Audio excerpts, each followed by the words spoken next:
Good morning.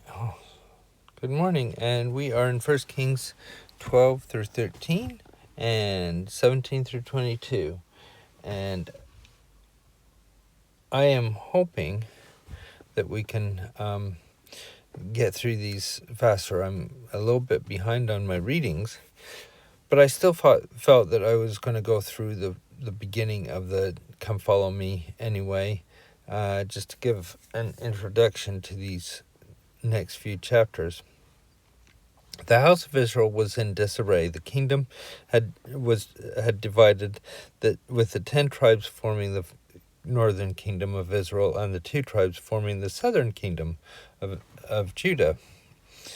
But worse than their separation from each other was both kingdoms separated from their separation from their covenants. Wicked kings led the people away from the Lord, and many people wavered in their faith. In this setting, the Lord called Elijah to be a prophet. His life shows that a person can have great faith in the Lord even in bad circumstances.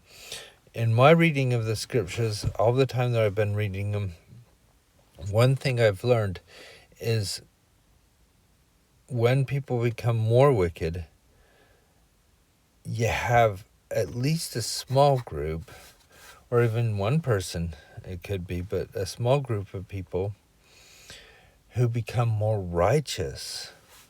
So I don't think ever it's an excuse, well, everything is, there's too much wickedness, I can't live righteously, because it always seems to fall back that it's an individual choice.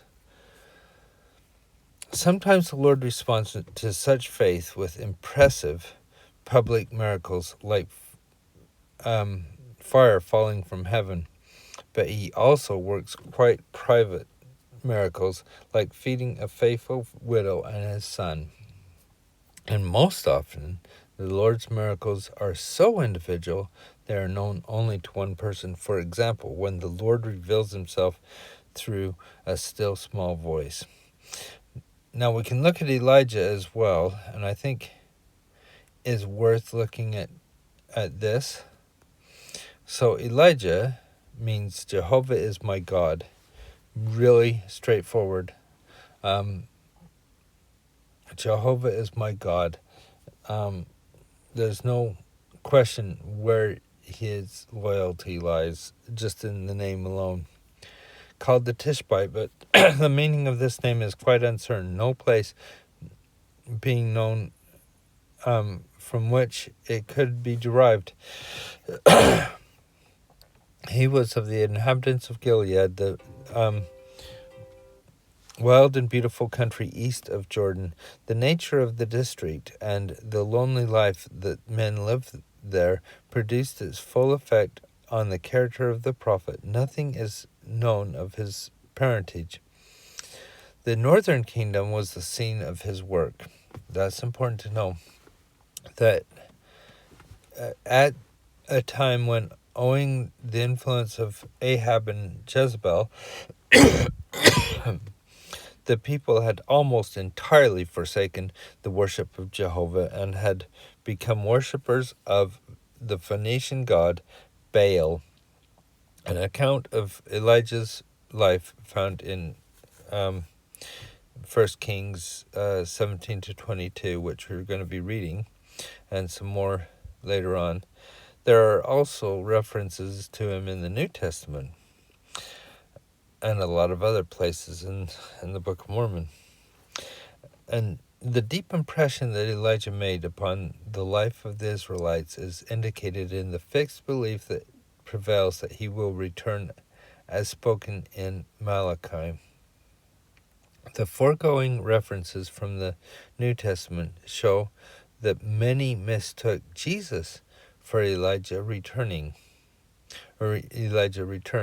After the Jews, among the Jews, he still is an invited guest at the Passover, for whom the vacant seat is reserved and the door is open. His recorded words are few but forceful, and his deeds are explicit and evidences of his strength of will, force of character, and personal courage. He was an example of solid faith in the Lord. With his ministry associated with such colorful events as pronouncement upon the life and death of Ahab and Jezebel and other subsequent fulfillment, calling down fire from heaven, sealing the heavens with no rain for 3.5 years, blessing the widow's meal, and raising a boy from the dead. His life closed dramatically. There appeared a chariot of fire, and Elijah went up by the whirlwind into heaven. Thus he was translated. As a result, Elijah's ministry, Baal worship was greatly reduced as a threat to Israel.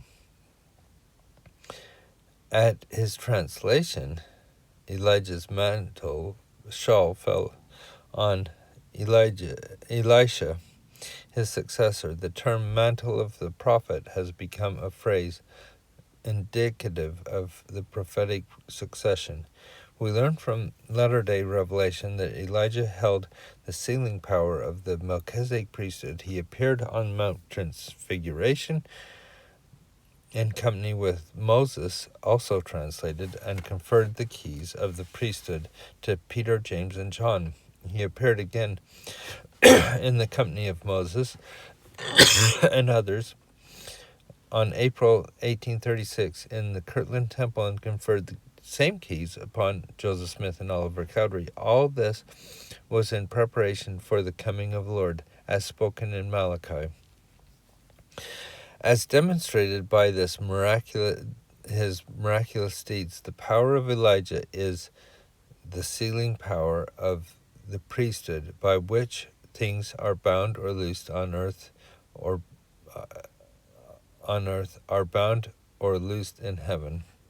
Thus, the keys of this power are once again operative on the earth and are used in performing all the ordinances of the gospel for the living and the dead.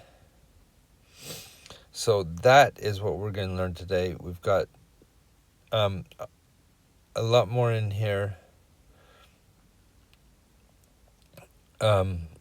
I'm just going to go through the headings really quick. There's so much in here that you can do on your own, and I will try to put some of this into the reading as we go through. Christ-like leaders serve the people they lead. An invitation to sacrifice is an opportunity to exercise my faith in Jesus Christ. And this video is about the widow of Zarephath and Elijah. If the Lord God be God, follow him. The Lord often speaks in quiet, simple ways. And just the titles, you see, are the stories. You can hear the stories if you know the stories about Elijah in those.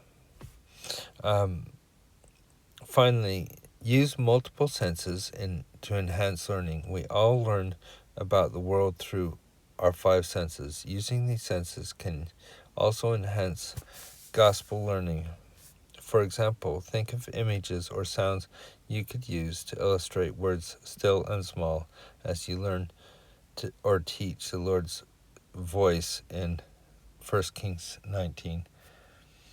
I find it really good to be able to have different things. I think that's one reason why I like to do these videos, is because it's a different sense that you can use. You should read it yourself using your own things, but having a second hearing it read or something, or talked about by other people, that gives you another sense and gives you a different opinion as well. I hope you enjoy this week because I really like Elijah, the prophet.